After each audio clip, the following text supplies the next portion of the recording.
मांगने आया हूं सिफाउर रहमान के लिए। सिफाउर रहमान नहीं हारेगा। अरे छोटे रिचार्ज के रिचार्ज क्या बात करता है तू? तेरी औकात क्या, तेरी हस्ती क्या, तेरी बिसात क्या? तू विधायक हो सकता है, तू एक दलाल हो सकता है, लेकिन बैरिस्टर असदुद्दीन ओवैसी साहब के जन्म की क्लोन नहीं हो सकता है।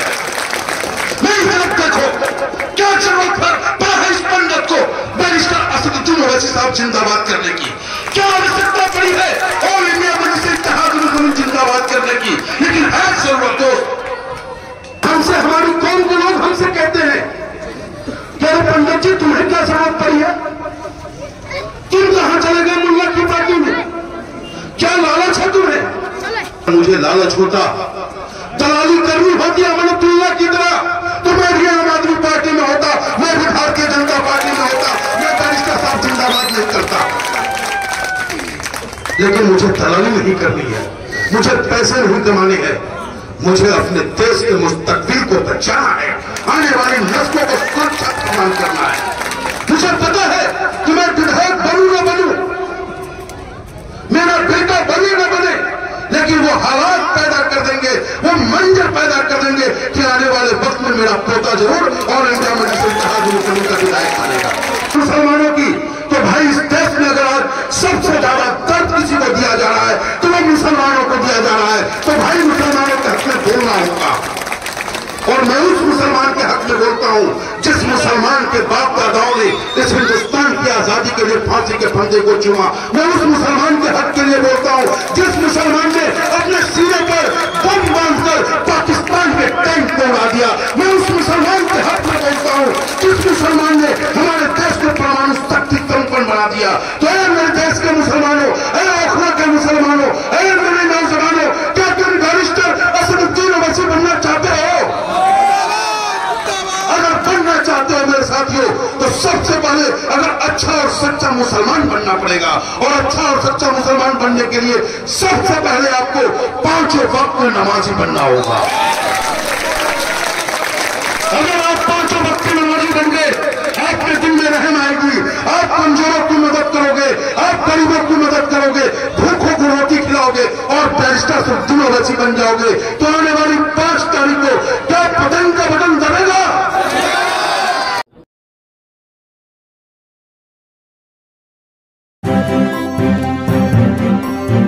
मीडिया वॉइस, आपकी आवाज।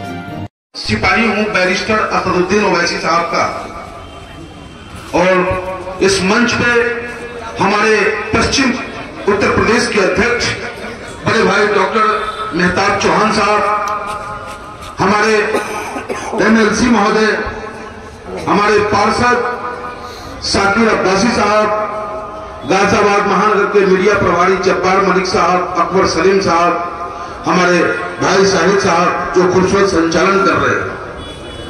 दोस्तों, कम शब्दों में मैं कुछ अपनी बात रखना चाहता हूं आपके बीच। चुनाव है, चुनाव कई बार हुए, कई बार हमारे माँ बाप ने, आपके माँ बाप ने, दादाओं ने वोट किए, और फिर चुनाव है। इस चुनाव में सिर्फ आप एक विधायक का चुनाव नहीं करने जा रहे, और खास करके दिल्ली की बात है। दिल्ली की 70 सीटों पर, दिल्ली की 70 सीटों पर बैरिस्टर असदुद्दीन ओवैसी साहब ने तो उन सेल को चुना है जो मजलूमों की आवाज बनना चाहता है, तो उन सिपाही को चुना है जो गरीबों के दर्द को महसूस करता है, उस सिपाही को चुना है जो छात्रों के दर्द को महसूस करता है, उस सिपाहियों को चुना है हमारा नेता जो सबके हक की लड़ाई को अपने सीने पर चौक रखा करके लड़ना चाहता है। और रही बात 70 सीट की, किसी की बात की ताकत नहीं थी कि हमें 70 सीटों पर लड़ने से रोक देता, किसी की बात की ताकत नहीं थी। यह संविधान हमें इजाजत देता है, हमारी पार्टी को यह ताकत है कि मैं 70 की 70 सीटों पे लड़ूं। अरे छोटे रिचार्ज के रिचार्ज क्या बात करता है तू?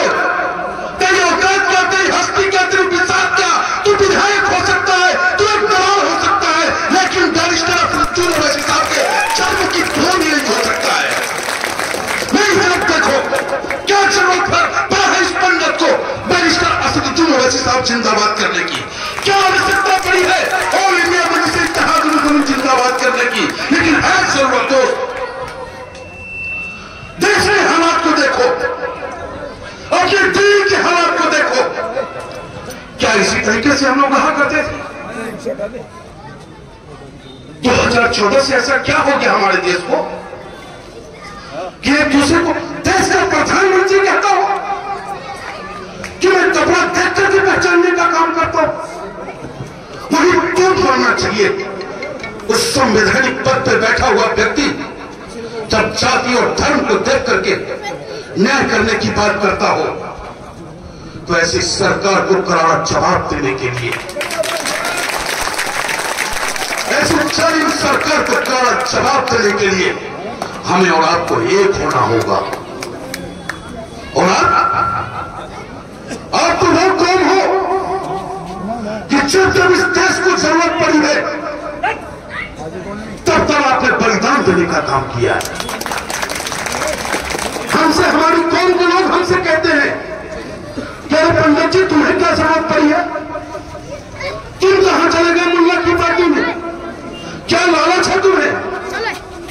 आप सोचो, अगर मुझे लालच होता, दलाली करनी होती अमनतुल्लाह की तरह, तो मैं भी आम आदमी पार्टी में होता, मैं भी भारतीय जनता पार्टी में होता, मैं बैरिस्टर साहब जिंदाबाद नहीं करता। लेकिन मुझे दलाली नहीं करनी है, मुझे पैसे नहीं कमाने हैं, मुझे अपने देश के मुस्तकबिल को बचाना है, आने वाली नस्लों को सुरक्षा प्रदान करना है। मुझे पता है कि मैं विधायक बनूं न बनूं, मेरा बेटा बने न बने, लेकिन वो हालात पैदा कर देंगे, वो मंजर पैदा कर देंगे कि आने वाले वक्त में मेरा पोता जरूर ऑल इंडिया मजलिस इत्तेहादुल मुस्लिमीन का विधायक बनेगा। निकल गई साथियों, लोग कहते हैं कि भाई भाजपा जीत जाए, अरे भाजपा जीत करके आज भी जीत ले, कल भी जीत के क्या उखाड़ लेगा, लेकिन आपका क्या, आपका कौन सुनने वाला है? हमारे प्रदेश अध्यक्ष शौकत साहब ने कहा कि उसका कोई नहीं जिसके पास राजनीति की चाबी नहीं। हमारे नेता बैरिस्टर असदुद्दीन ओवैसी साहब कभी भी किसी धर्म के खिलाफ नहीं बोला, उन्होंने कभी किसी जाति के खिलाफ नहीं बोला, हमेशा वो संविधान के दायरे में बोला। और रही बात मुसलमानों की, तो भाई इस देश में अगर आज सबसे ज्यादा दर्द किसी को दिया जा रहा है तो वो मुसलमानों को दिया जा रहा है, तो भाई मुसलमानों के हक में बोलना होगा। और मैं उस मुसलमान के हक में बोलता हूं जिस मुसलमान के बाप दादाओं ने इस हिंदुस्तान की आजादी के लिए फांसी के फंदे को चूमा। मैं उस मुसलमान के हक के लिए बोलता हूं जिस मुसलमान ने अपने सीने पर बम बांधकर पाकिस्तान के टैंक को उड़ा दिया। मैं उस मुसलमान के हक में बोलता हूं जिस मुसलमान ने हमारे देश को परमाणु शक्ति कंपन बना दिया। तो मेरे देश के मुसलमानों, ओखला के मुसलमानों, मेरे नौजवानों, क्या तुम बैरिस्टर असदुद्दीन ओवैसी बनना चाहते हो? अगर बनना चाहते हो मेरे साथियों, तो सबसे पहले अगर अच्छा और सच्चा मुसलमान बनना पड़ेगा, और अच्छा और सच्चा मुसलमान बनने के लिए सबसे पहले आपको पांचों वक्त में नमाजी बनना होगा। अगर आप पांचों वक्त की नमाजी बन गए, आपके दिल में रहम आएगी, आप कमजोरों की मदद करोगे, आप गरीबों की मदद करोगे, भूखों को रोटी खिलाओगे और बैरिस्टर असदुद्दीन ओवैसी बन जाओगे, तो आने वाली 5 तारीख को क्या पतंग का बटन दबेगा? अगर बनना चाहते हो मेरे साथियों, तो सबसे पहले अगर अच्छा और सच्चा मुसलमान बनना पड़ेगा, और अच्छा और सच्चा मुसलमान बनने के लिए सबसे पहले आपको पांचों वक्त में नमाजी बनना होगा।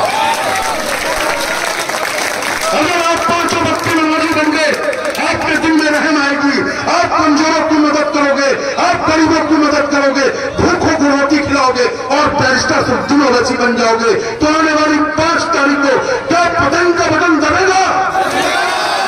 क्या पतंग का बटन दबेगा? दोस्त, ये पंडित, मैं जन्म से भिखारी हूं, मेरा अधिकार है भीख मांगना, रोटी की भूख नहीं है, रोटी खा के आया हूं भैया, लेकिन भीख मांगने आया हूं सिफाउर रहमान के लिए। सिफाउर रहमान नहीं हारेगा, दिल्ली की आवाज हार जाएगी, सिपाही रहमान नहीं हारेगा। अगर सिपाही रहमान हार गया तो दिल्ली में कहीं जुर्म हो रहा होगा, कोई सिपाही रहमान बनने की कोशिश नहीं करेगा, क्योंकि वो ये सोचेगा कि जब सिपाही रहमान को भीख मांगने आया हूं सिपाही रहमान के लिए। सिपाही रहमान नहीं हारेगा, दिल्ली की आवाज हार जाएगी। सिपाही रहमान नहीं हारेगा। अगर सिपाही रहमान हार गया तो दिल्ली में कहीं जुर्म हो रहा होगा, कोई सिपाही रहमान बनने की कोशिश नहीं करेगा, क्योंकि वो ये सोचेगा कि जब सिपाही रहमान के साथ समाज नहीं है तो भैया मैं क्यों चलूं अपने जान फंसाने के लिए। तो भाई हो, सब तैयार हो? बैरिस्टर असदुद्दीन ओवैसी, बैरिस्टर असदुद्दीन ओवैसी, ऑल इंडिया मुस्लिम इत्तेहादुल मुस्लिमीन, चोर न लूटा न राही, जो राह जंग को रहनुमा समझे। तो मेरे साथियों, लुटेरे को अपना दोस्त मत समझना, सिर्फ सिपाही रहमान को पतंग चुनाव चिन्ह पर बटन दबाकर भारी मतों से विजयी बनाना। जय हिंद, जय भारत, हिंदुस्तान।